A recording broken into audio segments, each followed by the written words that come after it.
আলহামদুলিল্লাহ। এক সাহাবী এসে বলছে, ইয়া রাসূলুল্লাহ, আমি আপনার প্রতি কতবার দুরূদ পাঠাবো? তখন নবীজি বলছে, তুমি যত বেশি পাঠাতে পারো তত তোমার জন্য লাভজনক, তোমার জন্য কল্যাণ হবে। বলছে, ইয়া রাসূলুল্লাহ, 1 ঘন্টা? যত বেশি পারো তত তোমার জন্য ভালো। বলছে 2 ঘন্টা? যত বেশি পারো তত তোমার জন্য ভালো। অর্ধদিন?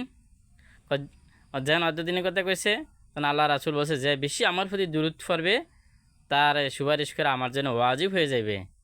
এই জন্যে নবীর প্রতি একবার দুরূদ শরীফ পড়লে আল্লাহ তাআলা 10টা রহমত তার উপর নাজিল করে, 10টা গুনাহ মাফ করে, 10টা জান্নাতের দরজা আল্লাহ তাআলা বন্ধ করে দেয়।